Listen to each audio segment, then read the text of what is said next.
Marianne Girard est une entrepreneuse d'ici qui a choisi de quitter le Québec pour aller s'installer au Costa Rica il y a 1 an. Elle est partie avec son conjoint en voiture. Ils ont tracé jusqu'au Costa Rica. Et maintenant, elle peut nous partager son vécu, ses expériences, les défis qu'ils ont rencontrés. Et ça a été vraiment pour moi enrichissant parce que c'est vraiment une discussion qu'on a eue souvent dans notre couple, moi et mon conjoint. Est-ce qu'on quitte? Pourquoi? Si on le fait, qu'est-ce qu'on va rencontrer comme défi? Je suis certaine que vous êtes nombreux dans ma communauté à vous poser aussi ces questions-là. Alors, j'espère que vous apprécierez la conversation. On a eu des petits pépins. Elle vit au Costa Rica, il y a eu une panne de courant, on a eu des petits problèmes. Alors, soyez conciliants pour ces petits pépins qu'on a eus. Mais somme toute, ça répond vraiment à beaucoup de questions. Alors, bonne écoute. Bonjour tout le monde! Aujourd'hui, je suis avec Marianne Vibra Costa Rica, qui est ton nom en bas de l'écran. Écoute, Marianne, on vient de se booker cette entrevue-là vraiment comme sur un coin de table. Ça fait vraiment longtemps qu'on envisage la possibilité de quitter, moi puis mon conjoint, de quitter le pays. Et c'est une idée avec laquelle on flirte à chaque fois que notre quotidien commence à nous irriter vraiment beaucoup. Fait qu'en ce moment, on est dans le flirt intense. Et on est rentré en contact à cause du fait que tu vis au Costa Rica, puis on pense aller faire une petite escapade au Costa Rica. Et je trouvais ça super intéressant de te parler aujourd'hui parce que là, tu es parti il y a 1 an, tu habites au Costa Rica maintenant. Oui. Et j'aimerais que tu te présentes tout simplement avant qu'on commence notre conversation. Qui es-tu, Marianne? All right. En 2004, j'ai créé mon entreprise à Mascouche, un commerce de détail qui a grandi à son rythme. Donc, c'était beaucoup de vrac au début, fait un domaine pionnier, bio-éco-québécois. On a grandi en 2019, on a déménagé, on a fait x4 notre superficie pour aller dans un 4400 pieds carrés à Mascouche. C'est un monde à vie, une équipe de 15 humaines incroyables. Alors, 20 ans à m'impliquer dans la communauté, les marchés publics, les organisations, les conseils d'administration et à peut-être aussi me perdre dans toutes ces batailles-là qu'on a dans notre communauté. Beaucoup au niveau pour moi, c'était l'environnement, les familles. Évidemment, on a beaucoup de points en commun, fait qu'on ne va pas aller dans tout ce qui nous a animés dans les dernières années. Et évidemment, les 3-4 dernières étaient les moins le fun avec la division. Alors, j'ai eu mon quota. j'ai eu un moment où je me suis dit, hey, je ne suis plus intègre, je ne suis plus celle qui enseigne, j'éduque les gens à mieux être, à mieux vivre, une consommation plus saine et responsable. Et moi, je me trouve plus saine, je me trouve plus responsable.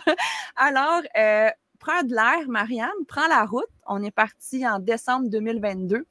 Avec un beau Tacoma, une grande roulotte, une toute petite roulotte, elle est toute cute ma maison maintenant. Et on a traversé 7 frontières pour atterrir devant l'océan Pacifique.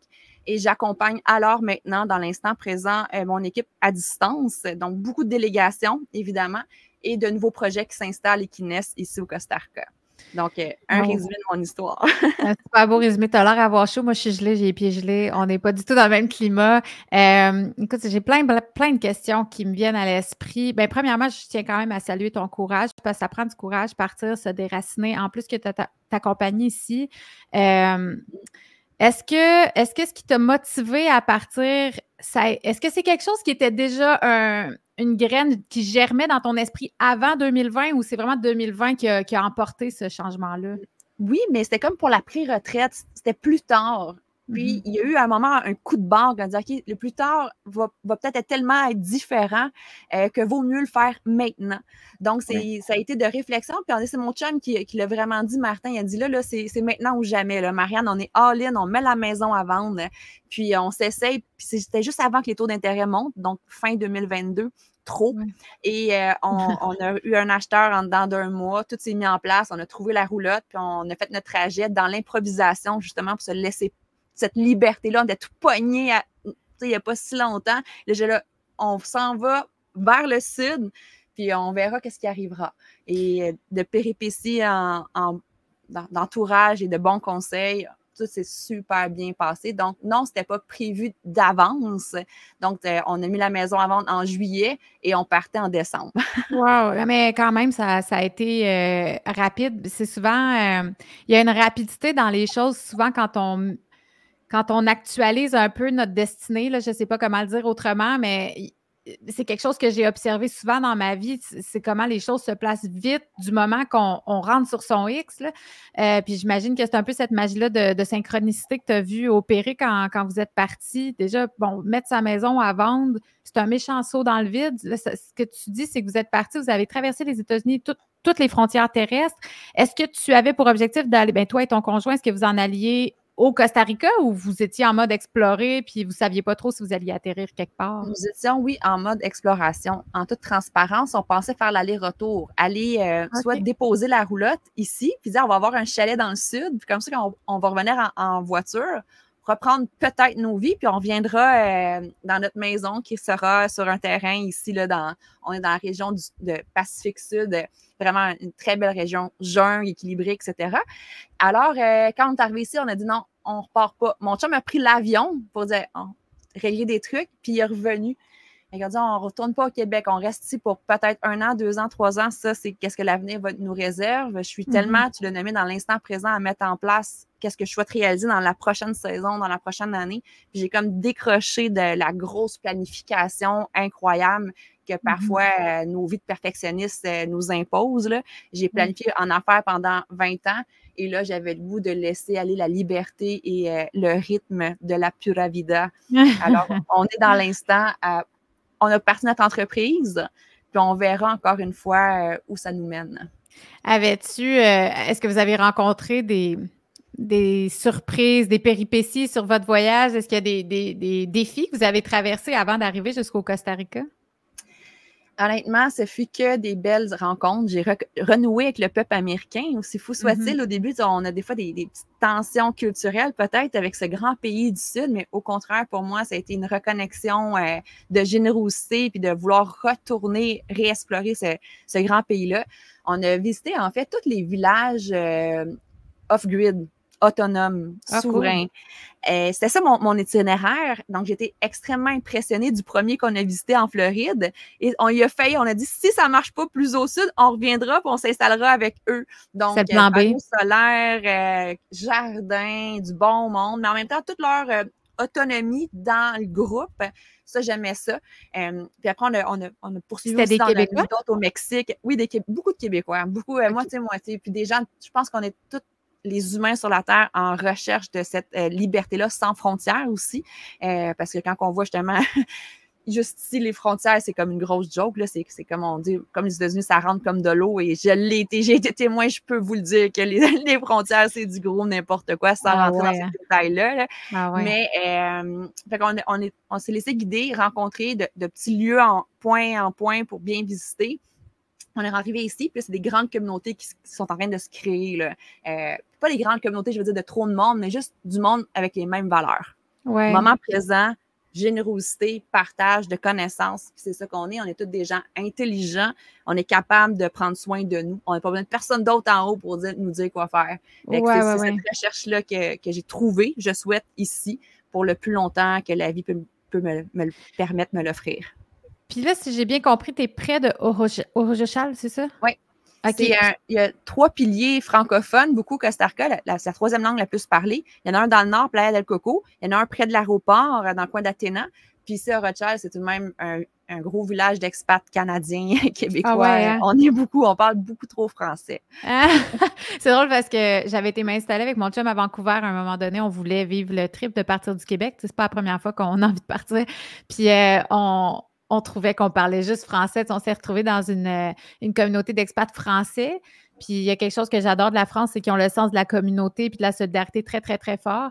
Puis on avait été super accueillis, puis ils nous avaient vraiment aidés à nous intégrer, puis tout ça, puis c'était extraordinaire.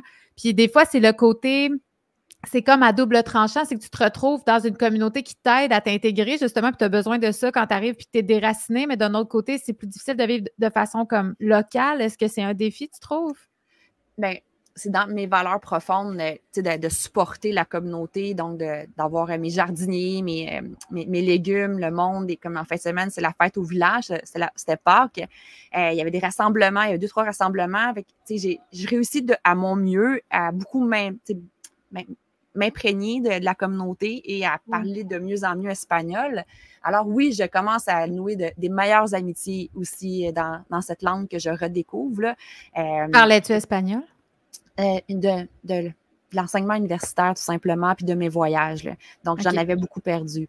Je suis de retour à mes 15-20 minutes par jour d'apprentissage. C'est ça la clé du succès quand on est on a la volonté d'apprendre quelque chose, c'est 15-20 minutes par jour, puis le tour est joué. Donc, oui, je me donne 60-70%. Il me reste toute la finalité de la grande conversation profonde, là. Mais t'étais pas totalement larguée. Tu vois, moi, c'est quelque chose qui me dérange parce que je parle pas espagnol. Je suis parfaitement bilingue en anglais. Je suis baragouine l'espagnol. Je suis capable de réserver une chambre d'hôtel, mais ça s'arrête à peu près là. Puis, tu sais, mon chum, lui, disait, OK, on part, on s'en va au Mexique. Lui, c'était vraiment beaucoup le Mexique. Puis, je me disais, ben attends un peu, là. Premièrement, c'est un pays du tiers-monde. Puis, on a des enfants en bas âge. On parle pas espagnol. Je sais qu'eux, ils vont apprendre, mais tu sais, moi, je me disais, en tout cas, il y avait beaucoup ça qui me freinait dans tout l'apprentissage d'une autre langue, puis d'être dans un pays où je parle pas la langue, puis que je me disais, tu sais, si tu veux faire ta vie là-bas, encore faut-il que tu sois capable de comprendre un peu la base. Est-ce que tu vois un peu ce que je veux dire? C'est un défi pour toi? Absolument, c'est un giga défi. Puis c'est ça devient une barrière au début dans les situations peut-être plus d'urgence où tu as besoin de comprendre que ce soit au niveau de la santé ou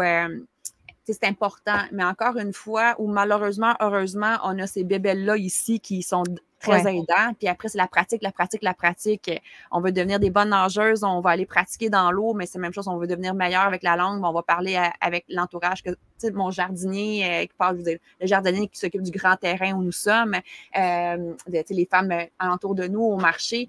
Je sors de ma zone puis je garde go, Marianne, dis-le à l'infinitif, c'est pas grave si ta conjugaison est pas parfaite, fais juste parler, pratiquer. Puis c'est la clé. Puis ça se développe. Après un an, j'aurais aimé être à un autre niveau, mais c'est vrai que oui, la langue anglaise est universelle aussi. Puis les Costaricains, un pays beaucoup de touristes, ben, est très développé dans le domaine du service à la clientèle. Donc, les hôpitaux aussi, les médecins, les gens plus éduqués, ben, ils vont vraiment avoir leur deuxième langue, l'anglais, très bien parlé. Oui, il y a moyen de s'en sortir finalement avec l'anglais, particulièrement au Costa Rica. Comme tu dis, c'est un pays qui est très développé.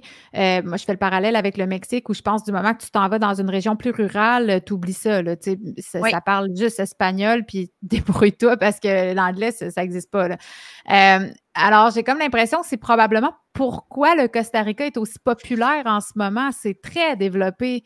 Ça l'était. Moi, je suis allée il y a 9 ans, puis déjà, je capotais un peu comment tout était en US, ça coûtait très cher. Il y avait moyen de s'en sortir dans des petits sodas, des petits restos pas chers, mais j'ai l'impression que le coût de la vie est rendu très élevé. Corrige-moi si je me trompe. Bien, ça, tu en parles à tous les jours dans ton actualité. Nous sommes dans un contrôle de taxation, d'inflammation mondiale que malheureusement des hommes avec des mauvaises intentions contrôlent. Alors, ça a des répercussions dans toute l'Amérique, dans tous les pays du monde. Alors oui, ça en est un impact. Il y a aussi l'impact économique du dollar canadien et aussi le fait que le Costa Rica ait beaucoup d'investissements, donc son dollar est vraiment il est en bonne posture, mais il y a toujours moyen, tu l'as nommé, d'être original, de manger à la maison, d'aller à mon chum, c'est un pêcheur, nous ramène des poissons. Ah, cool. Puis, moi, je mange beaucoup de fruits, légumes, donc je mets plus de cette matière-là dans mon assiette, donc je m'en sors bien. Mais ça, c'est quand ça coûte moins cher. On va s'éveiller à plus de troc, plus d'échanges, plus d'achats local. Mais quand je vais directement, autant au Québec à ma ferme locale, mon fermier de famille, à un marché qu'ici, mais je peux, meilleure posture, pas nécessairement de négocier, mais j'aide à toutes les semaines 20-40 $ de légumes. À un moment donné, ben, il me donne un ananas gratuit. On a un petit plus-value. Donc, oui, le Costa Rica est victime de son succès, puis on souhaite que le peuple, que les gens restreignent les gros développements sauvages, mais c'est une réalité aussi. On ne sait pas s'il va y avoir un équilibre qu'on va trouver. Tout le monde, on le souhaite, l'équilibre autant pour le Nord que pour les pays latins. Mais on est dans ce momentum-là, à mieux choisir ensemble. Oui, c'est ça. C'est vraiment, on sent qu'on est dans un moment charnière où on doit prendre des décisions collectivement, puis individuellement, parce que l'un ne va pas sans l'autre.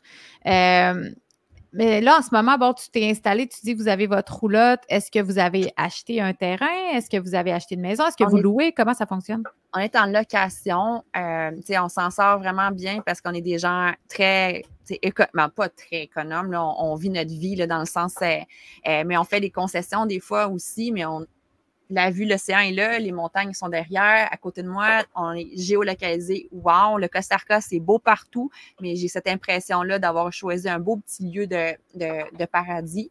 Donc, on a l'eau potable, évidemment, Internet et l'électricité, et on a un terrain, stationnement et compagnie. Puis on fait partie d'une belle communauté où qu'on a tout à notre portée aussi. Là, si on veut faire un gros souper d'amis, mais on s'en va chez une amie, puis on utilise sa cuisine. C'est sûr qu'ici, on reçoit mal nos amis, mais voir les couchers du soleil, on peut se rassembler 5-10 personnes puis admirer ces beaux couchers. Donc, on n'a pas l'intention à court terme d'acheter dans l'instabilité qu'on traverse. Et tant que pour moi, il n'y aura pas un grand changement, ça, je reste encore une fois une rêveuse peut-être, mais c'est ça qui mène le monde, c'est quand on réalise nos rêves et qu'on met en place des trucs. Mais je crois qu'ensemble, on est en train de faire changer ça. Je le souhaite. Ouais. Et quand je me sentirai mieux en confiance dans ce monde économique-là, mais peut-être que dans 1 an, 5 ans, ça sera différent. Mais dans l'instant présent, je suis bien dans ma sécurité. Oui, oui, puis ça en prend un peu parce que sinon, je veux dire, il faut choisir ses combats. Tu sais, on sent que tout est en transformation.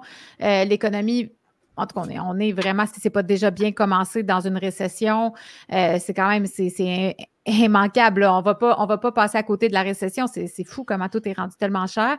Donc, moi, je pense aussi que c'est un bon move d'y aller mollo, de se dire, OK, on va observer les données, comment les choses évoluent, puis après, on pourra comme un peu se sécuriser d'une certaine façon. On va toujours avoir besoin d'un lieu où habiter, donc, je veux dire, je pense qu'il y aura toujours un marché pour l'immobilier puis ces choses-là. Je suis d'accord avec toi, nous aussi, c'est un petit peu les discussions qu'on a en ce moment. Tu sais, je pense, pour l'instant, on profite de cette sécurité-là qu'on a, puis on observe, par exemple, on est en exploration, puis aussi, notre famille sera plus vieille parce que là, en ce moment, nos enfants sont tellement jeunes. Partir avec un bébé, puis moi, pour moi, la famille, c'est excessivement important. Puis je ne pourrais pas m'imaginer que mes parents puis mes beaux-parents ne soient pas près de mes enfants puis il y a une relation avec mes enfants. Mais quand ils vont commencer à être plus vieux, avant qu'on ait nos enfants, nous, on était des backpackers. On voyageait toujours 3 à 4 mois par année. Fait que c'est sûr que ça reste une valeur de vouloir montrer le monde à nos enfants. Puis c'est ça aussi, j'ai envie qu'on puisse commencer à explorer, leur montrer, je ne sais pas dans quel monde on va vivre, peut-être qu'on va se faire taxer carbone puis qu'on ne pourra pas plus prendre l'avion puis on va se faire dire qu'on n'a pas le droit de voyager. Qui sait dans quel monde on va vivre? Mais pour l'instant, c'est sûr, c'est un rêve que je chéris puis je trouve ça vraiment cool. Tantôt, avant qu'on commence, tu me parlais, ton chum a des enfants. Pour l'instant, bon, toi, tu n'en as pas.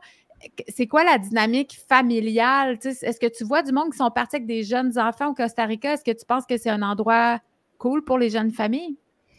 Bien, premier point que j'ai à te partager, c'est au début, c'est juste de l'essayer 3 mois, 6 mois. Comme tu faisais avant, tu partais en voyage 2, 3, 6 mois à backpack, mais c'est la même chose avec les enfants.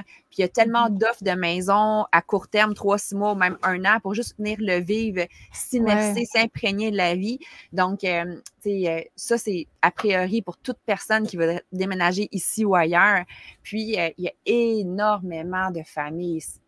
Comme on dit, l'exode, je le nomme, là, de gens, le nombre de Canadiens, Québécois, Américains, Occidentaux qui sont ici pour juste prendre une pause de leur réalité du passé et décrocher et ralentir. C'est peu importe où qu'on l'amène en économie, ralentir pour mieux consommer, pour mieux être dans l'instant. C'est pas juste mon besoin. Je sens que c'est un lien en commun qu'on a avec plein de gens. Les jeunes enfants, mais tu sais, c'est des explorateurs, c'est des curieux. Au Costa Rica, c'est incroyable, là, la faune, la flore, les dauphins, les baleines, les tortues, les crocodiles, les toucans. Ah non, c'est un univers d'apprentissage, c'est un laboratoire de la vie.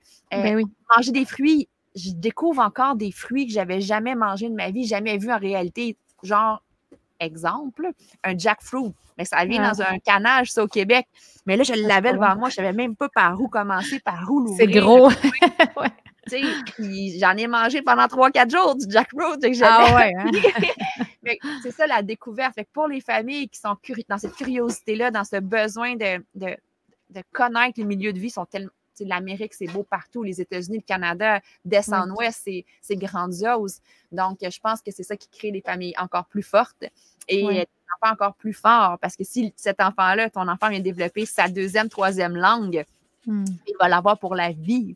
Donc, beaucoup, beaucoup d'avantages à oser plonger dans un autre pays pour l'essayer, ne serait-ce qu'un mois ou peut-être aussi pour la vie.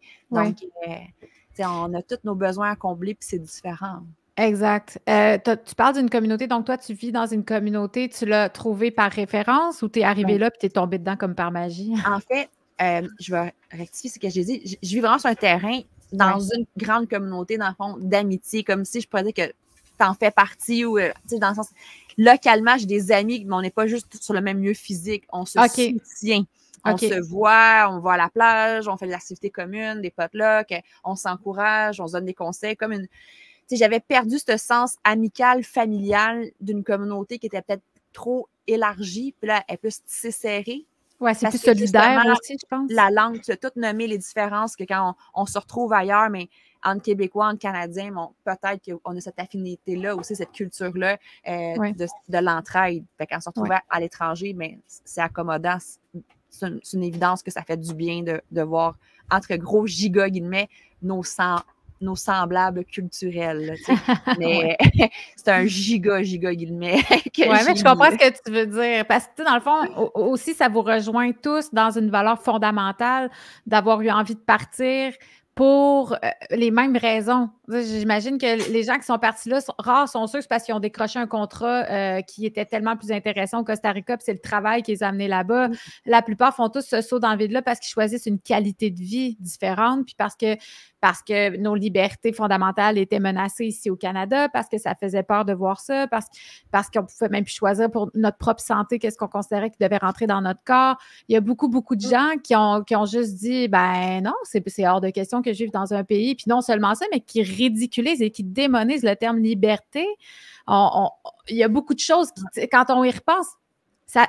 Moi, encore, j'en suis pas revenue, puis ça me fâche qu'on ait tourné la page puis qu'on n'en parle pas parce qu'on peut pas avoir de guérison si on n'a pas de justice. Puis on n'est pas du tout en train de guérir comme société, on est dans le déni total. Donc, je pense que ce que tu nommes, c'est que tu te retrouves avec une communauté de gens qui se connectent dans quelque chose de fondamental, là, qui a créé énormément de souffrance ici, là, parce que nous, on est isolés. Oui, on le nomme. Puis les premiers câlins, quand on se l'avoue, notre pourquoi, notre petite aventure à soi, mais ça guérit, ça libère, je ne suis pas seule, ça fait du bien. Puis au bout de la ligne, mais c'était que ça, mon 45 jours de voyage par la route, je n'ai rencontré, je ne peux pas dire que, mais énormément d'expatriés partout au Mexique, El Salvador, qui est un pays en effervescence fois 1000, puis juste, j'ouvre la parenthèse, un des meilleurs gouvernements d'Amérique. Si vous ne le suivez pas, allez googler cet homme tellement charismatique avec des valeurs de la famille, de la communauté, de la vraie sécurité d'une communauté, d'un pays. Mon chum est vendu du Salvador. Il voulait qu'on aille au Salvador. Puis je pense que le Bitcoin est comme monnaie officielle aussi. Ils sont vraiment... avant, parce que moi, j'étais encore dans... Moi, mais le Salvador, ils sont en guerre civile. Mon chum était comme, arrive en ville, hello, là. Non, ils sont plus en guerre civile depuis un bout. Ça s'est passé vite. Tu n'étais pas en ville. Une méchante gang qui sont pas arrivés en ville. C'est ça. Ce qui se passe au El Salvador. Il faut passer à travers, il faut aller le visiter pour le croire. Et les gens sont, quand on arrive là, c'était mon pays coup de cœur de découverte, sont intéressés. T'es qui, toi? Qu'est-ce que tu viens faire dans mon pays? Qu'est-ce que tu viens voir? Va voir telle affaire. Puis généreux et content. Je sens que c'est un pays qui va attirer énormément de curieux. Ça va être une nouvelle destination du fait que Bukele a vraiment libéré, sécurisé les villages, puis que les gens sont donc contents de leur travail. Je pense que c'est les seuls citoyens du monde qui sont contents. Leur président, quand il fait des parties là, au Parlement, à son assemblée à lui, c'est fou, mais tu le sens. Et je me sentais, ouais, vous aimez votre président, vous? Ça se peut. Mais encore, parlez-moi-en. Ils sont contents. Ils savent qu'une partie de leur famille s'est fait arrêter parce que le crime organisé était vraiment dans les ramifications de trop de communautés. Mais là, ils nous invitent à revenir, ils sont fiers, ils sont contents. J'invite les Québécois et les Canadiens à aller voir ce pays-là. Pour moi, ça a été un gros coup de cœur je me sentais accueillie. Je me sentais la bienvenue. Puis c'est un petit pays aussi. Oui, c'est ça. Puis c'est tout petit, là. Je pense que c'est pas aussi grand que le Costa Rica, le Salvador, là.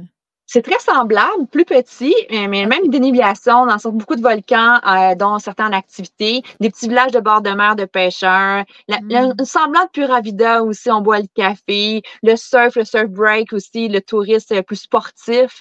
Puis en toi puis moi, j'ai fait la première fois de la motocross au El Salvador, puis j'ai trippé ma vie. J'ai exploré comme le fameux backcountry, fait que j'ai vécu tellement de l'adrénaline forte là que j'ai dit faut que j'y retourne. Fait que c'est sûr qu'un de ces quatre, on va reprendre la route vers le El Salvador parce que dans le fond, il y a le Nicaragua, le Honduras, les situations politiques de ces pays-là, c'est atroce. C'est terrible, c'est ça. Oui, ça, c'est malheureusement, en tant que touriste familial, moi, je le nomme, je me suis pas sentie en sécurité. C'est un pays, pour moi, à éviter tant que ce autre Le pays à éviter, tu veux dire le Nicaragua ou le Honduras en ce moment? Ou les le deux? Nicaragua, il offre sa marchandise à son peuple, hein? Donc, il y en a partout de cette marchandise blanche-là. Alors, qui dit ça, dit alcoolisme, dit pauvreté. Donc, non, je me sentais pas bien. Tout le contraire du El Salvador, au Nicaragua, je me sentais pas en sécurité. Ah, moi, j'ai détesté le Nicaragua. Il y a beaucoup de gens qui m'ont recommandé le Nicaragua. Tu sais, dans ma publication, je disais je veux partir en famille dans un endroit magique en Amérique. Puis, pour expliquer, parce que je comprends pas, un moment donné, il y a peut-être, c'est en 2017-2018, il y a eu une espèce d'essor où tous les Québécois allaient au Nicaragua. Puis je me suis dit, ben, écoute, on va y aller nous autres aussi. J'étais rendue sur la côte ouest, on était à Vancouver, puis on voulait aller rejoindre une amie qui était au Nicaragua. Elle avait des amis là-bas. Bon, puis il y a plein d'expats. Puis on voulait faire un espèce de pilote sur les volcans, puis il y a plein de volcans en éruption, puis en tout cas en activité là-bas. Moi, je suis fascinée par les volcans. On a haï ce pays, mais vraiment viscéralement. Là, premièrement, j'ai trouvé que c'était aride. On était là pendant la période sèche, alors que tout le monde avait dit que c'était comparable au Costa Rica. Il n'y avait pas de végétation luxuriante, c'était vraiment très, très aride. Les gens, je les ai trouvés assez antipathiques parce que je ne parlais pas espagnol, puis il n'y avait pas vraiment la possibilité de parler en anglais avec eux. Donc, on était vraiment limité dans la possibilité de connecter avec les locaux. Puis en plus, je me suis fait piquer par un scorpion sur l'oreille. On a crashé un drone dans un volcan. Tu sais, tout a mal été. Fait que vraiment, quand le monde me demande « Ah, pourquoi tu n'aimes pas le Nicaragua? » Honnêtement, il n'y avait aucune magie. Tu sais, quand la magie ne pogne pas en voyage, là, ça a zéro poignet. Mais c'est idem. Puis les communautés d'expats qui sont là sont confinées dans leur truc de condo sécurisé avec un garde, avec du barbelé. Juste nous autres, on avait une roulotte, c'est 12-13 pieds d'auteur, admettons. Mais il y avait tellement de barbelés que dans les villes où on voulait aller dormir, exemple, dans un parking d'hôtel, admettons, on ne peut pas rentrer tellement c'était sécurisé, on ne passait pas. Fait que tout le monde a des barbelés. On a failli payer un garde privé pour garder notre voiture pour pas qu'elle se fasse voler ou défoncer parce qu'on avait évidemment toute notre vie dans notre voiture. Donc, je suis OK, on va faire qu'est-ce qu'on a à faire. On va visiter ça puis ça. Puis après, on s'en va au Costa Rica. Je comprends les gens qui vivent au Nicaragua. C'est surtout une économie, c'est 30% moins cher. Mais pour une fille qui se dit très en santé, ou du moins je fais mon possible, j'avais pas les aliments santé que je cherchais, il n'y avait pas la biodiversité comme le Costa Rica, donc je trouvais que les marchés étaient plates. Donc beaucoup de viande, beaucoup de la même chose tout le temps, pataterie, ben, j'avais besoin de plus dans mon assiette. Donc, je me suis moyen plus. Donc, pour le Costa Rica, c'est ça, ça revient à dire, oui, c'est plus dispendieux, mais la biodiversité, elle n'a pas d'égal. Outre le Brésil et vraiment l'Équateur, la Colombie, le Venezuela peut-être, mais en Amérique latine, le Costa Rica et en Amérique tout court est le pays le plus biodiversité terrestre. Et ça, c'est normal qu'on soit attiré par cette qualité de vie-là. On a besoin d'être épanoui dans nos journées. On a encore cet enfant-là intérieur et j'ai besoin d'explorer mon environnement. Puis le Costa Rica m'en offre à tous les jours. À tous les jours, je découvre quelque chose. Mais donc, c'est le pays qui porte le mieux son nom parce que c'est vraiment ça, c'est une côte riche. Tu sais, puis je me rappelle quand on est allé en voyage, là, ça fait quand même 9 ans, là, ça va faire 10 ans cette année. Puis mon chum avait déjà exploré énormément le monde. Moi, je commençais à voyager, mais pas autant que lui. Puis je me souviens, on était là pendant la haute saison, là, c'était pendant le Nouvel An. Puis je me rappelle vraiment à quel point j'avais été impressionnée de la richesse, comme tu parlais tantôt, de la végétation, les animaux. Puis partout où tu regardes, il y a des singes, il y a des paresseux. Bon, j'ai pas vu de paresseux, mais il y a des toucans, il y a vraiment de la vie. Puis c'est très, très beau, le Costa Rica. Je pense que ça explique pourquoi c'est aussi populaire.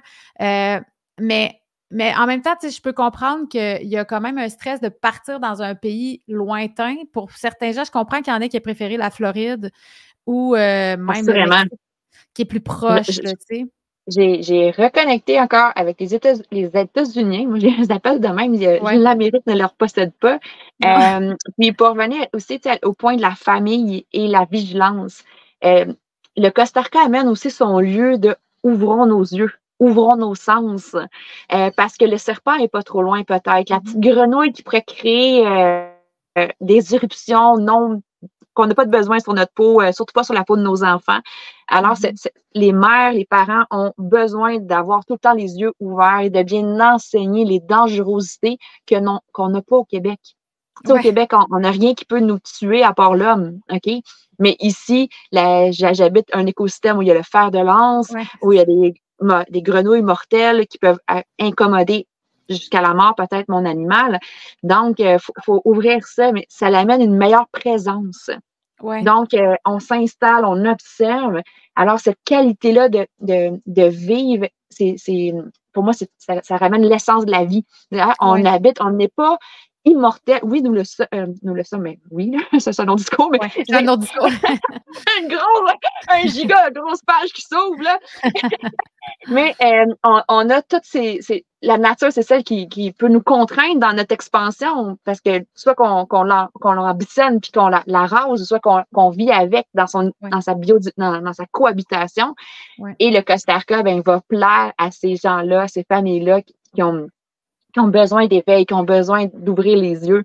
Puis pour les enfants, de toute façon, je suis cet enfant à la découverte de mon monde et je souhaite que tous les humains redécouvrent leur monde où ils habitent, ne serait-ce que Montréal, Laval, Rive. Tu sais, le Québec en soi, il y a tellement à voir. Et le Costa Rica, c'est un petit Québec qui est immense aussi.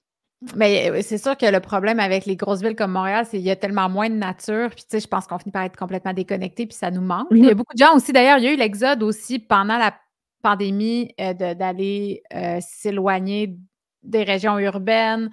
Beaucoup de gens qui ont recommencé même des communautés au Québec. J'ai beaucoup de gens qui me suivent, qui m'écrivent pour me parler de leurs projets communautaires, d'être plus off the grid ou tout ça. Donc, il y a tout ce mouvement-là qui existe aussi au Québec. C'est juste que c'est plus difficile parce qu'on a une température, quand même, on est dans un pays nordique. Il y a des défis aussi de se partir une serre quand il fait moins 0, 6 mois par année, c'est plus compliqué, là. Mais tu sais, je pense que le Costa Rica amène une certaine facilité pour vivre de cette façon-là aussi. Absolument, ça c'est un excellent point. Puis, si j'ai soif, ben j'ai assez de coco autour de moi pour avoir de l'eau de coco pour une semaine. J'ai toutes les rivières, comme le Québec aussi, les rivières d'eau pure, des rivières de tête, les mangues, les fruits.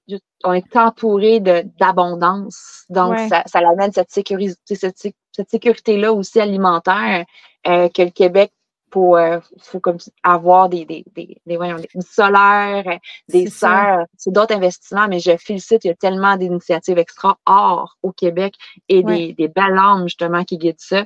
Tant que ça reste dans le bon respect de l'humain, puis qu'on y voit avec un flow sans encore mettre trop de cadre, parce qu'il y a autant du monde qui veut tout nous encadrer, dire que ça soit fait de même, puis en ce moment, dans la recherche de c'est ça, vivre simplement. Exact, c'est difficile. En fait, du moment qu'il y a d'autres égos, on s'entrechoque souvent, puis tu sais, c'est quelque chose qu'on a observé aussi même dans le mouvement, on va appeler ça la résistance, là, mais bon, faute de meilleurs mots. Il y a eu beaucoup de guéguerres, puis de chicanes, puis tu sais, c'est une déception, j'en ai fait partie moi aussi, là. Les gens qui me suivent sont au courant que j'ai eu mon lot de complications avec Libra-Média, par exemple, où je me suis dissociée en très bons termes, puis tout ça, mais j'ai parti le média, puis à un moment donné, j'ai ressenti que ça cadrait plus avec ma démarche d'intégrité, puis je suis pas en train de dire que Libra-Média n'est pas intègre, c'est juste par rapport à moi, comment je voyais mon projet, j'avais pas envie de devoir le convaincre, puis de le vendre à chaque fois que je voulais faire quelque chose, puis d'aller dans un conseil pour essayer de leur expliquer, non, je pense que ça va marcher si je fais ça de même. J'étais comme, attends un peu, là, je vais faire mes affaires, puis à un moment donné, il y a ça aussi, c'est que, ah non, on t'a perdu une petite seconde. Ah, mais tu t'es reconnecté, ça a comme déconnecté, reconnecté. Attends, je vais te remettre. Je suis là. T'es là, ça a juste flashé. Mais c'est ça, il y a toujours comme une déception de faire. Puis il y a plein de monde qui m'ont écrit pour me dire c'est plate, tu sais, on n'arrive pas à tous s'entendre. Mais non, c'est ça la réalité aussi de vivre en communauté puis de vivre entre humains. Puis c'est ça le défi, je pense, c'est de réussir à communiquer les choses au fur et à mesure, puis accepter qu'on s'accroche des fois, accepter qu'on se fait réagir, qu'on s'active dans certaines blessures, puis de mieux se connaître pour être capable de mieux se nommer. Puis malheureusement, il y a beaucoup de gens qui ne sont pas dans cette démarche d'intégrité-là. Moi, quand j'essaie de nommer des choses à quelqu'un qui n'a jamais rien nommé de sa vie, généralement, je me retrouve face à quelqu'un qui va juste partir, me crier des noms, aller parler dans mon dos. Je l'ai vécu beaucoup dans le travail. Parce que quelqu'un qui essaie d'être dans une démarche d'authenticité face à quelqu'un qui ne l'est pas, ça crée vraiment des réactions. Donc, je pense que tu dis, parce que je suis partie sur cet aparté-là parce que tu viens de dire les gens cherchent à contrôler. Oui. Je le vois dans les communautés aussi, tu sais, des gens qui disent, ben finalement, j'ai quitté cette communauté-là parce que c'était bien trop rigide, il y avait trop de règles. En même temps, tu sais, c'est ça, c'est toujours trouver la ligne. Ça prend des règles pour être capable de coexister, cohabiter. Mais il faut être capable de les transgresser et avoir une certaine flexibilité. Puis, on est tous en train de réapprendre finalement comment vivre dans une nouvelle forme de communauté, comment on a envie de vivre les uns avec les autres. Donc, on a de l'exploration à faire, puis on a des limites à tracer aussi. Des fois, s'apercevoir, ben ça, finalement, ce projet-là, je l'ai essayé, ça ne cadrait pas avec ce que j'ai envie. C'est tout. C'est pas bien ou mal. C'est pas obligé d'être rentré dans une boîte de ça, c'était méchant ou ça, c'était pas bon. Tu sais, il faut juste explorer des choses. Je pense que, tu l'as nommé, on est à l'ère d'explorer des affaires en ce moment, tu sais. À l'intérieur de nous, pour soi. Puis quand nous, c'est clair, mais tout le reste, tu l'as nommé en préambule, tout le reste va venir avec. On va attirer une communauté qui va nous ressembler, on va attirer des familles qui vont faire manger leurs enfants comme nous autres, puis que tout va être dans la légèreté, la souplesse. Ça demande de l'agilité.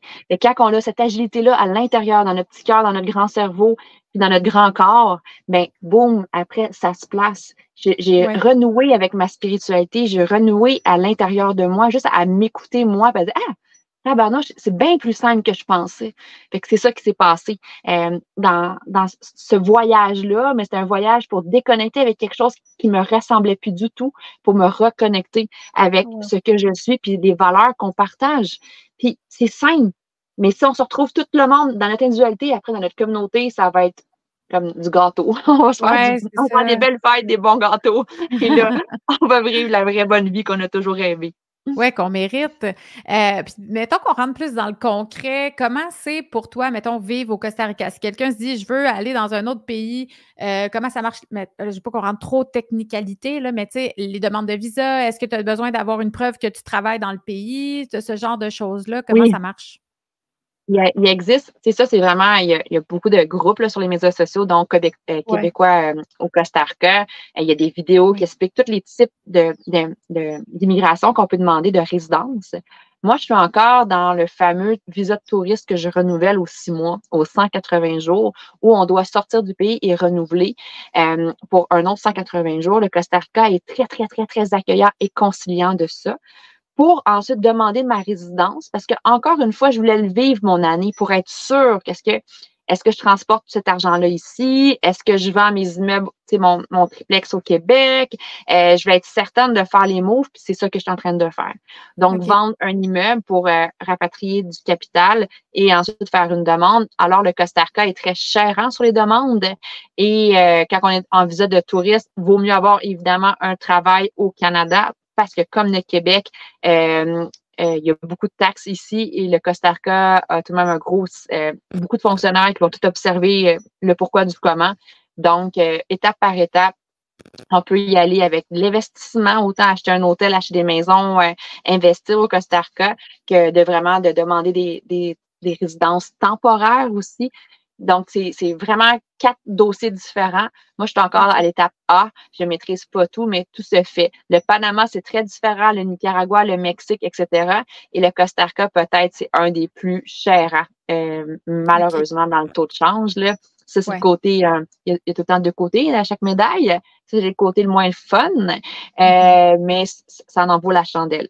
Pour moi, dans l'instant, ça vaut la chandelle. Mais aussi, comme tu disais, c'est que l'économie se porte très bien au Costa Rica, la nôtre se porte très mal. Donc, il y a cette équation-là qui... Mais ça, c'est partout. Mon champion, on est allé faire juste une petite fin de semaine de 3 jours à Austin, au Texas, parce qu'on tripe sa musique, puis ça nous tentait d'écouter de la musique. Puis on s'est dit, tant qu'à faire, on va aller voir si le Texas, c'est si pire que ça, finalement, avec les rednecks. Puis on a vraiment bien aimé, mais écoute, le taux de change fait tellement mal en ce moment, c'est horrible. Puis, tu sais, ça va pas l'air s'améliorant, d'après moi. Puis l'US se porte pas très bien non plus. Fait que, tu sais, c'est comme le défi en ce moment. Si on veut voyager, on n'est plus dans l'ère où le Canadien valait plus cher que l'US que j'ai connu il n'y a pas si longtemps, là. Non, ça, c'est la vie, un voyage économe. Bien penser, réfléchir pour y aller à son rythme, puis pas faire toutes les activités non plus qui se font sortir nos REER de nos comptes, là. Ouais, c'est ça. Comme tu l'as bien nommé dans ta publication. Alors, un voyage au Costa Rica, c'est possible au moins pour 2-3 semaines, parce que sinon, ça vaut pas ça vaut pas le temps de prendre le billet d'avion qui coûte aussi entre 600 et 1100, dépendamment du temps de l'année. Ouais. Donc, bien calculé pour manger à la maison, voyager en groupe aussi, voyager en famille, voyager 4-5 personnes pour rentabiliser la location de la voiture, prendre des petits taxis à gauche, à droite.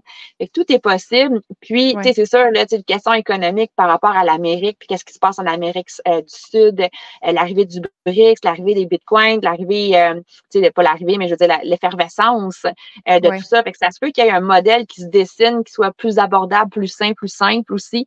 Donc, il faut laisser aller cet espace-temps-là qu'on est en train de traverser. Et je sais que le Costa Rica est intelligent et, ben, mon analyse, je suis pas une analyse politique de voir que toutes les décisions qu'ils prennent, là. Mais il va faire en sorte que tout le monde va y trouver son compte. Et pas juste les bien aisés pour que autant la population, les Ticos, les Ticas, les Costaricains puissent vivre. C'est ça aussi, parce que j'imagine qu'ils sont pénalisés de cette espèce d'effervescence du pays, puis qu'il y ait autant d'investisseurs étrangers qui viennent, qui fait monter autant le coût de la vie. Ça doit être problématique pour les locaux. Absolument. C'est nommé, c'est dit. Puis il y a des restaurants, des fois, ils ont 2 menus, quasiment un menu local, un menu pour les étrangers, puis je les comprends donc. Puis moi, des fois, je dis, hey, les Canadiens aussi, là, pouvez-vous nous mettre dans votre deuxième menu, là, nous autres avec, on a une monnaie qui fait dur, là. Mais c'est ça, c'est ça aussi au Québec. Faire ton jardin. Donner au suivant, aller dans les friperies, réduire. On est là-dedans, mais dans le voyage aussi, quand on vient au Costa Rica, on peut pas tout voir, tout faire. Faut y aller avec... puis juste d'aller à la plage, c'est gratuit. Aller marcher dans la jungle, c'est gratuit. Aller explorer un parc national, puis passer la journée, mais c'est rentabilisable, c'est rentable, tu sais. Puis, aller à la pêche, rapporter ton poisson. Il y a toutes sortes de scénarios qu'on peut vraiment mettre en place pour avoir des beaux voyages, puis il y en a pour tous les prix, des maisons à 40 $ la nuit jusqu'à 400-500, évidemment. Ça, les portefeuilles, il y en a. C'est ça, donc, ça va dans le luxe. Il y a toujours moyen de trouver, il n'y a pas de limite. C'est plus difficile de trouver du pas cher, mais comme tu dis, souvent, si tu pars longtemps aussi, il y a moyen d'avoir comme de quoi dans le long terme, là. Est-ce que c'est quoi le défi? Mettons, tu dis que tu as ta compagnie au Québec. Comment ça se gère pour toi? Être en train de faire ta business en remote, là, de loin, comment tu trouves ça? Ma réponse, ça va être sortie peut-être, mais j'ai arrêté de chialer. J'étais tellement tannée, là. Moi, le commerce de détail, c'est l'enfant pauvre de l'entrepreneuriat au Québec, OK? Parce que quand on parle d'inflation, là, mais moi, je l'ai eu, on va dire, d'en face. J'ai pas augmenté mes prix de 6-8 %. J'ai fait du 11, du 16 puis du 20 %. J'en braillais le soir. J'étais comme, je peux pas augmenter un shampoing, je sais pas, moi, de 12,99 à 15,99. Voyons qui va se laver des cheveux à 16 piastres. Je sais pas, moi, à 50 cents le nettoyage, là. Wow, Marianne, tu sais. Et j'en avais honte, puis c'était incontrôlable. Fait que je chialais, puis j'étais dans ma colère.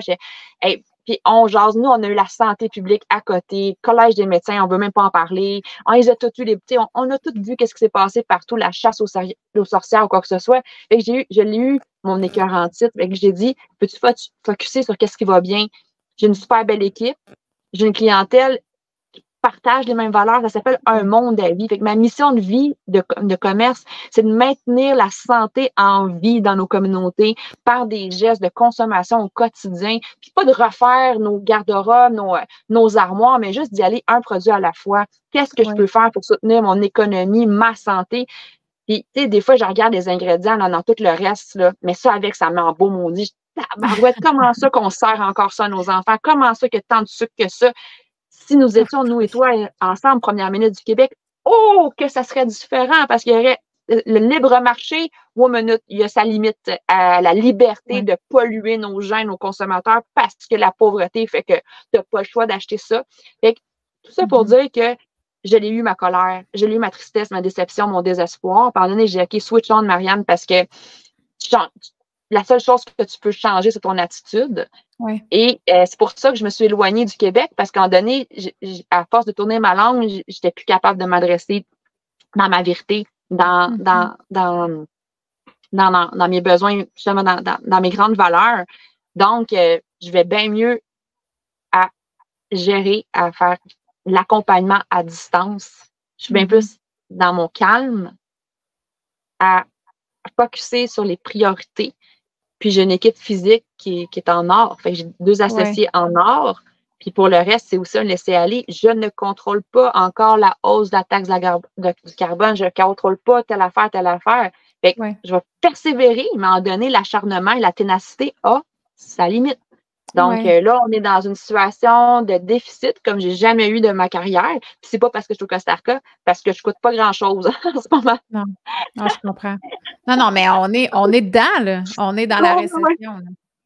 C'est ça, c'est comme une solide de récession. Ça va être jamais vu. C'est une récession globale, financière, d'éducation, famille. C'est une récession qui va tout mettre jeter à terre, on souhaite, pour mieux rebâtir, pour mieux remettre en place des trucs qui vont nous faire vivre pour vrai et non pas dans la lâcheté, dans la maladie et dans l'esclavagisme au bout de la ligne. La peur, la culpabilité, tout ça, c'est ça. C'est juste que pendant qu'on le traverse, c'est un bout de plate à passer, j'ai l'impression. Et puis, c'est la seule façon de garder le cap, c'est de mettre son attention sur le positif parce que, puis ça, j'en ai discuté souvent. Là, je me rappelle, j'ai eu cette conversation avec Louis Fouché aussi, que j'adore parce qu'il est très optimiste. Wow. Il disait l'importance de... On va peut-être traverser du chaos, mais au moins, on peut tout reconstruire.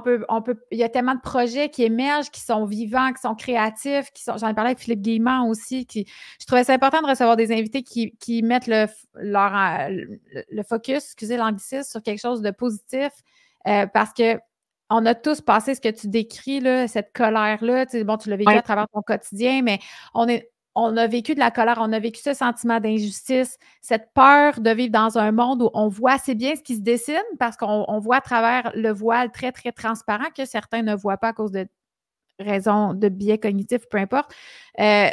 Qui nous, c'est très clair, tu sais, on nous parle, l'agenda, il est exposé clairement, le Great Reset, il y a un livre qui s'est écrit, il n'y a rien de caché, c'est pas une conspiration, c'est un fait, ils nous expliquent qu'est-ce qu'ils veulent faire. Puis si ça se met en place, tu parles de la taxe carbone, ce n'est pas une théorie du complot. Ces choses-là sont en train de se mettre en branle. C'est un contrôle extrême des populations à travers des outils de culpabilité, de nous mettre la responsabilité de tous les maux du monde sur nos petites épaules individuelles à nous. Donc, on doit couper notre électricité. Là, c'est la nouvelle mode. Là, ça fait peut-être 2 ans là, que ça a commencé en France. Là, ça s'en vient. Il faut baisser le chauffage, il faut prendre des douches moins longues. Donc, on est vraiment dans ça. Puis si on regarde juste ça, ben on fait juste s'entretenir dans une vibration extrêmement négative. Puis je vois pas en quoi c'est sain. T'sais, premièrement, on développe tous des maladies quand on est là-dedans. C'est pas sain pour notre santé personnelle. C'est pas sain pour notre santé psychologique, notre santé mentale. Fait que, à un moment donné, je me suis dit, bon, ben qu'est-ce qui me reste? Ben, focaliser sur les choses positives. Il n'y a pas d'autres issues. Toi, tes 2 enfants, ton amoureux, les gens qui sont gentils, bienveillants envers toi, c'est se focuser sur soi et nous. Puis le reste, c'est pas les ignorants, je les aime, puis je dis, garde, c'est correct, vous avez le droit de pas vouloir comprendre. Moi, je suis une curieuse. J'aime apprendre, puis j'ai juste posé des questions. Donc, plus j'en pose, puis plus ma réponse en ce moment, tu l'as nommé, est positive parce que je me raccroche. J'ai retrouvé mes vraies valeurs, ce pourquoi je suis venue au monde. Puis l'amour et la bienveillance est encore est partout autour de nous, puis est en nous. Fait que le jour qu'on va vraiment s'aimer encore plus, puis rester en l'instant présent, ça c'est drôle parce que c'est pas que c'est drôle, c'est ça que je veux partager dans mon moment. C'est comment j'ai réussi à sortir du Québec dans une résilience incroyable qu'on a toutes eue pour arriver puis d'être libérés à un certain point parce qu'il en reste encore et encore et encore. Donc, c'est ça que je partage dans différentes conférences que je vais m'adresser avec des trucs que j'ai mis en place pour mieux être dans mon instant présent. Le passé, il est passé, je l'ai accepté. Le futur, je le comprends, je le vois, qu'est-ce qui s'en vient, mais il va juste me créer de l'anxiété. Alors, je reste maintenant, qu'est-ce que je peux faire dans l'instant présent, mais mieux prendre soin de moi. Aller nager, danser, rire, jouer, that's it. Parce que euh, personne d'autre que moi va pouvoir prendre soin de ma santé. Non. Et la terre, c'est le paradis. Il y a tellement à voir. Fait que pensons pas que le paradis est ailleurs, le paradis est ici. Il faut juste mieux le savourer. C'est intéressant parce qu'on dit souvent que la Terre, c'est l'enfer, tu sais, qu'ici, bas, sur Terre, c'est l'enfer, qu'il ne faut pas s'imaginer que c'est un concept ailleurs. Fait que je trouve ça intéressant de t'entendre dire ça parce que dans le fond, c'est juste ce qu'on en crée. C'est notre Oui. perception à nous, tu sais. Puis venez au Costa Rica pour le voir qu'il existe. Le Québec, c'est beau le Québec, c'est le lac Saint-Jean, la Gaspésie, partout, Ouais. partout. C'est beau, la nature, la diversité, la sécurité, le peuple intelligent, l'eau, les montagnes. C'est beau partout. Le paradis est ici. Tu aimes un paradis désertique, mais tu t'en vas en Arabie Saoudite. Tu veux un paradis luxuriant, mais tu t'en viens au Costa Rica. Fait que c'est choisir là où on est bien. Il y en a qui n'aiment pas suer. Moi, j'aime ça suer. Ça me purifie. J'aime ça. Je bois plus d'eau, je bois plus d'eau, puis je mange mieux. Fait que je me sens mieux en santé ici, à manger plus de fraîcheur. Fait que je me sens plus intègre et en étant plus intègre, alors je suis encore plus authentique et capable de partager mes astuces. Chose que c'est pas évident non plus quand on est tout le temps confronté au négativisme puis au pessimisme. Puis le premier conseil que je dis aux gens qui veulent changer de vie, c'est arrête d'en parler à trop de monde. Parce que les pessimistes et les sceptiques, ben c'est eux qui vont peut-être te ronger. Puis au bout de la ligne, tu le feras pas parce qu'ils vont tout te dire tes peurs. Ah, plus si telle affaire arrive au Mexique. Ah, plus si telle affaire, l'argent, si. C'est tes peurs. Les miennes, je les ai vaincues. Fait que j'ai arrêté de dire ce que je voulais faire parce qu'après, c'était le jugement. Comment tu vas faire avec ton entreprise? Tu peux la faire. Fait que là, oh my God, ils me remettaient des trucs qui ne m'appartenaient pas. Je n'avais pas envisagé cette réflexion-là. C'est bon de les nommer des fois, mais en donner, enough is enough, là.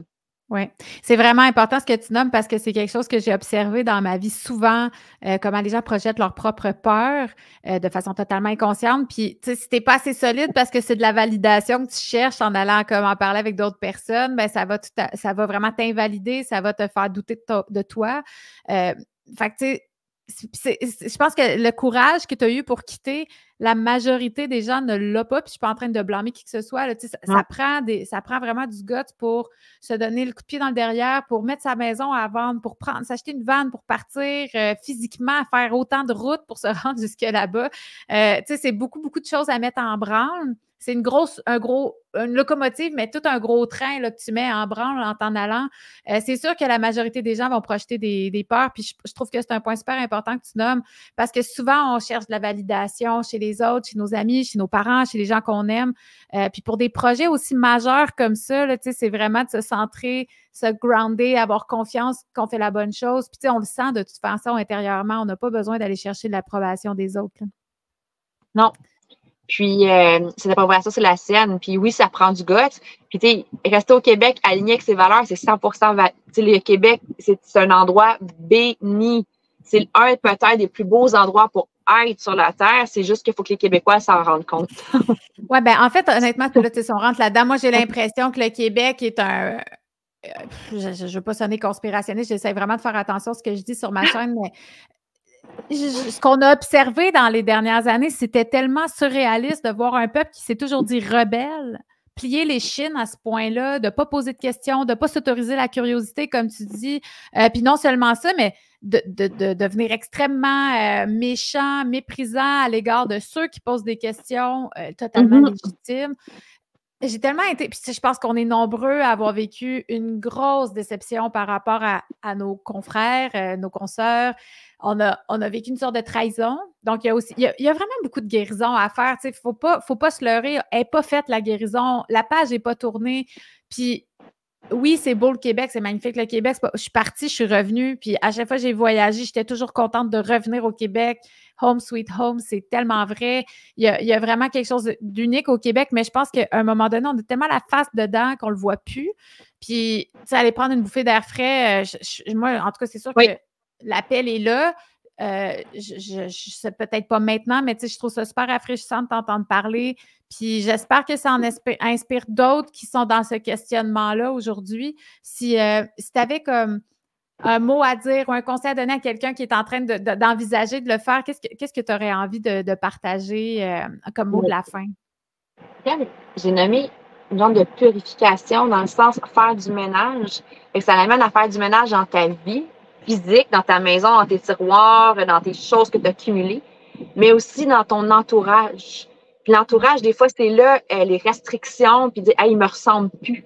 Donc, quand tu viens à faire cette grande purification-là de ton énergie autour de toi, dis, hey, les seules choses qui rentrent à l'intérieur, dans ma garde rapprochée, c'est des gentils, des souriants, des gens aimants. Puis c'est là que tout coule parce qu'on devient toutes complices en conseil, en expérience, en partage de nos rêves mutuels. Puis c'est comme ça que j'ai mis en place cette vie présente. C'est en parlant avec des gens qui m'inspiraient, puis qu'eux aussi dans leur action concrète, dans l'avancement concret. Donc, faire du ménage quand tu veux changer, c'est juste garder qu'est-ce qui te fait vraiment vibrer. Fait que si ce crayon-là, tu l'aimes, mais tu le gardes. Fait que si l'autre, à côté, la couleur, elle ne te voit plus, mais tu le donnes au suivant. Fait que ça l'amène à qu'est-ce que tantôt, c'est toi, ton essence et ces vibrations-là qu'on a besoin pour se sentir bien. Puis la vie, c'est maintenant. La vie n'est pas dans 5 ans, n'est pas dans 15 ans, quand on va être à retraite, quand on va être plus riche, quand on va avoir plus de temps. La vie, c'est maintenant. Donc, prenons des actions dans l'instant présent qui vont changer à un rythme simple et doux le reste de nos vies pour mourir peut-être la conscience tranquille. Super important ce que tu dis. Puis, tu sais, on le dit tout le temps, mais des fois, ça percute plus. Tu sais, parce que tantôt, tu disais, tu sais, le futur, on a parlé un peu du futur, puis on le sait même pas. Tu sais, on n'a aucune idée. Qu'est-ce qu'on sait? Peut-être qu'il va y avoir une comète qui va frapper la Terre demain. Peut-être que l'éclipse va tout nous désintégrer. Qui sait ce qui va se passer? Fait que, tu sais, dans le fond, c'est vrai, c'est de faire c'est de prendre des risques dans l'ici et maintenant. C'est la seule chose qu'on peut faire pour se créer un champ des possibles. Tu sais, tantôt, tu disais, quand tu es parti en voyage, ça vous a amené... tu sais, tu n'étais parti pas faire d'itinéraire. Moi, j'aime ça quand je pars en voyage sac à dos. On fait toujours un semblant d'itinéraire un peu, mais on se donne beaucoup, beaucoup de marge de manœuvre parce que ça donne tellement de place à de la magie. Puis à chaque fois que je reviens de ces voyages-là, je me dis tout le temps, OK, on fait la même chose. Là, on repart au Québec, puis on va avoir on se permet cette espèce d'opportunité-là, de laisser la place à plein d'opportunités qui se présentent. Mais on se finit par se réinstaller dans une routine, on dirait, quand on est à la maison, puis finalement, on laisse plus la vie nous surprendre de la même façon qu'on le fait quand on part. Fait que, tu sais, c'est comme si on joue avec la vie d'une façon différente quand on se déracine comme tu le fais, puis ça offre tellement, c'est tellement riche en expérience. Absolument. Puis plus on va être à le faire, à l'être, oui, à le démontrer, à le vivre, pas à le faire, là, à l'être, à le vivre, mais plus d'autres vont être inspirés, puis vont avoir le guts et l'inspiration et les exemples. C'est toujours une question de pratique et d'exemple. Plus je suis des rôles des gens que j'aime, je dis, oh my God, elle t'intègre dans tout ce qu'elle véhicule, alors plus ça m'inspire à l'être aussi.